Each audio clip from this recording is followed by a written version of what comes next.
The Odyssey, Book 10, Aeolus and Circe. Hey friends, curious learners, and active readers, recall that Odysseus' hubris has caused another conflict with Poseidon. While the hero showed great courage and wit to escape the cave of the one-eyed Cyclops Polyphemus by drunking and blinding him, rather than get away without punishment, Odysseus reveals his true identity to Polyphemus, who begs his father Poseidon to deter Odysseus on his way home to Ithaca. Odysseus is narrating to King Alcinous. Remember, this is all flashback. This all happened already, and Odysseus is telling his story to the king in his palace. The next land we sighted on our journey was strange in every way. It was a floating island, walled all around with solid bronze. Remember, friends, always read the visuals. This island we discovered was Aeolia, the home of King Aeolus, whom the gods had made Lord of the Winds.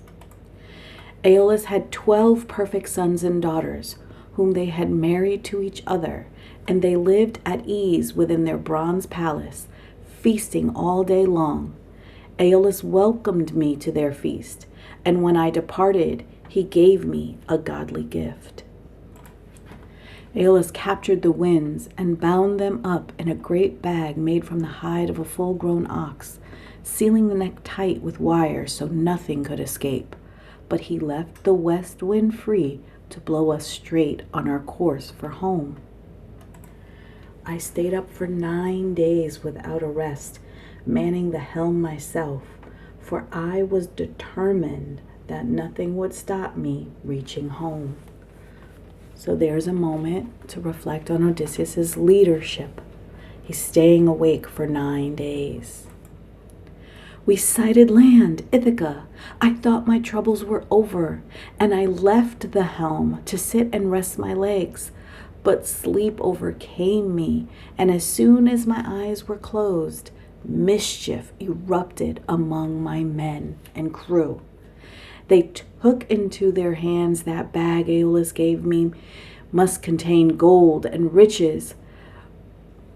They took into their heads, that the bag Aeolus gave me must contain gold and riches, which I planned to keep all for myself.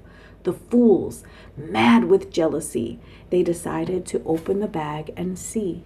So again, remember, we're supposed to be looking at the Odyssey as a mirror to our lives, as a symbolic metaphor, right?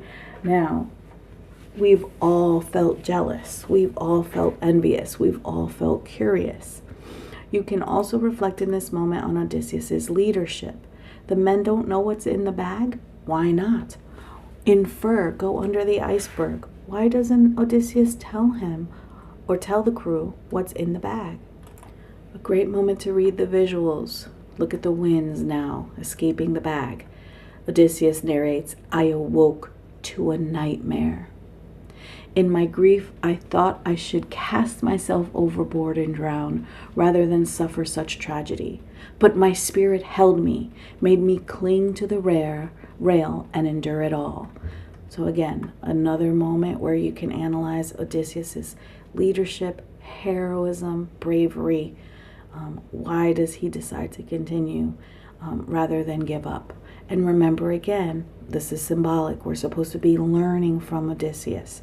Even though we may not experience the same exact moment where we're on a ship being blown by winds, we're going to have times where we want to give up. The winds unleashed, battered our ship, and blew us wailing back from our homes, all the way back across the sea to Aeolia. When Odysseus walks back into King Aeolus' palace, he says, What, Odysseus, back again? How can this be? I sent you on your way with all you needed to reach your home. Sir, my crew betrayed me. They opened the bag and released the winds. I beg you, great king, save me again. You have the power to do it easily. So even heroes have to ask for help. Right? Pitiful man, King Aeolus says. The gods must truly despise you. I will not go against their will. Leave my hall and never return. So again, here is a god. He has power. He tried to help Odysseus, right? Even the gods have limits of what they will do for humans. So we sailed on, cursing our fate. 6 days we rowed, and on the 7th we came to a shore of tall cliffs, encircling a fine, calm, natural harbor. Reminder again to read the visuals, not just the words. Odysseus narrates, "My captains all sailed in, but some instinct warned me to moor or dock my ship outside the cliffs, tying her fast to the rocks. I climbed the top of the cliff and saw smoke rising in the distance. 2 of my men volunteered to go and see what manner of people lived there. They had not gone far when they met a great strapping young woman. She brought them to the hall of her parents, who were king and queen of these people, the Lystrygonians." So these people are giants. You can see the proportion of this woman compared to the men who are approaching her. If you're taking notes, you probably want to write down the Lystrygonians as monsters. "But my men were treated to a savage and beastly reception rather than hospitality." And Odysseus can hear them crying in the distance, "Yeah!" And Gareth Hines is showing us that this is violence and vengeance because of this blood spatter here. "I called my men to cast off and retreat, but it was too late." So they're trying to pull away, and here we have the Lystrygonians coming, and they're throwing these huge boulders at Odysseus's ship.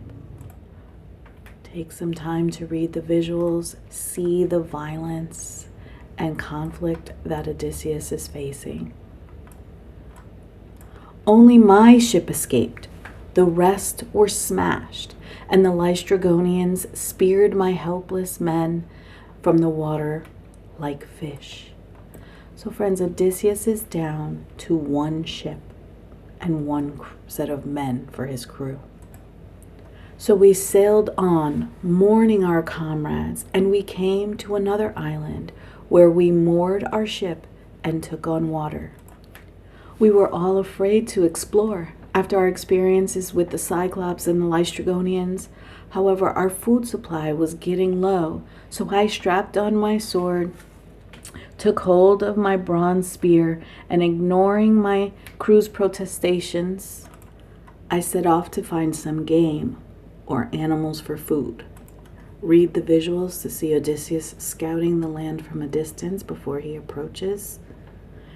In this moment, is he being a good leader? He's the one going exploring rather than sending his crew. What does that reveal about his leadership? Odysseus comes back with some game and says, "Friends, look, let's put away our hunger." Notice Odysseus is calling them friends. He is their king. He is their captain. But he still considers them friends. What does that say about his leadership? "When I told the men that the island looked inhabited, they groaned, but I quickly divided them into 2 bands, one led by myself, the other by my captain, Eurycleus. We cast lots from a helmet," so they're basically picking straws to see, "and Eurycleus's lot came first, so he and his band set off grimly to see who might live there." So you see Odysseus feeds them, right, calls them friends, but he still has to send them exploring, all right? So think about that in respect to his leadership. Here, friends, we're introduced to a significant character. She's a female character, an immortal, a minor goddess. Her name is Circe. So your notes can go in 2 boxes here, role of women and gods and goddesses. "My men heard a beautiful singing voice within. Drawn by her song, my men went to the door and hailed her, and she came out at once to greet them, the bewitching Queen Circe. Only Eurycleus held back, sensing a trap. Circe mixed the men bowls of sweet of a sweet concoction made of cheese, barley, golden honey, and Pramnian wine. And into this she also stirred a magic drug. Now, as the men drink her honeyed wine, her magic wine, look what happens to them. They're turning into pigs. Circe puts those men in a sty. Aeolus returned, raving about the men being transformed. His story was hard to believe, but it made me burn with curiosity. Remember, that is a great trait to have, just like pride is a great trait to have. But sometimes too much curiosity, too much pride can lead to problems, especially in a leader. Though the men wanted to put to sea once and escape, I made up my mind to see what had happened to my comrades and rescue them if I could. Analyze Odysseus' leadership here, his heroism. So Odysseus is making his way to Circe's palace, and on his way he has a shock. There's someone there. Who do you guys think it is? Friends, you could probably tell that this is a god by the lightness around him, but this is Hermes. Hermes says, "Let me give you some friendly advice then." Since Odysseus has found trouble again.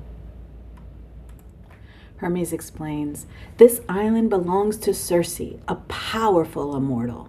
She has enslaved your men by magic. If you would seek her out, then take this herb with you. Chew it up and swallow it, and it will protect you from Circe's spells. When her magic fails, she will try to seduce you. Threaten her with your sword. Make her swear never to harm you and to release your men." So even though he can't kill Circe because she's an immortal, the implication here is she will be so impressed by his bravery that she will be interested to help him. Here we remember Hermes is a god helping Odysseus. Then you can lie safely in her bed and enjoy the magical delights of the island for as long as you please. So remember, Penelope is home being faithful, but Odysseus is going to need to make love to Circe. Odysseus says, I found all as Aeolus had described. Look at all of the animals guarding Circe's door, palace. And Odysseus walks up to the beautiful Circe, right? He takes her wine and drinks it. Circe believes that he's going to turn into a pig, and she says, "Now into the pens with your comrades, you swine." But Odysseus takes out his sword and puts it to Circe's neck. Just as Hermes had said, she tried to seduce me, but I made her swear by all the gods not to harm me and to release my men. So Circe turns Odysseus's men back into men rather than pigs. Okay? And Odysseus tells King Alcinous, "I brought up the others who waited at the ship, and they were all bathed, given royal clothes, and fed the choicest delicacies by Circe's handmaidens all day long, day after day." So we stayed savoring all these pleasures while elsewhere the seasons turned and a full year passed. So look at how Circe is caretaking for these men. Remember, you're looking at the role of women. These men have no problems, right? They're living their best lives. Then some of my men urged me to resume the voyage home, and I knew that they were right. So it seems like Odysseus was content, and it was his men who were saying, "Let's go back home." Radiant goddess, give us provisions for the journey and tell me how to set my course. Here we have Circe taking multiple roles. It is your job to figure it out. Look at your resource handout about the different roles of women and see which ones Circe fits. I will not hold you back, but if you wish to reach your home safely, you must have the advice of the great seer or prophet Tiresias. You must journey to Erebus, the land of the dead, to consult him. Tiresias is long dead and buried. No ship can sail to the land of the dead, nor can living men return from that shore. Odysseus protests. Do not fear. Remember, I have sworn an eternal oath to you. It is neither so far nor hard as you think, and I will tell you how to make your journey. Go now and gather up your men. I will provision the ship for you, meaning she's going to provide food and drink. Providing food and drink on their journey is huge because they won't have to stop to get water, which is dangerous because they don't know who they'll meet. I roused my companions, and they wept and wailed when I told them we must visit the land of the dead. But I hustled them down to the ship and put them to work, so their tears were stilled, for what good can come of grieving? There's a nice little message about life there.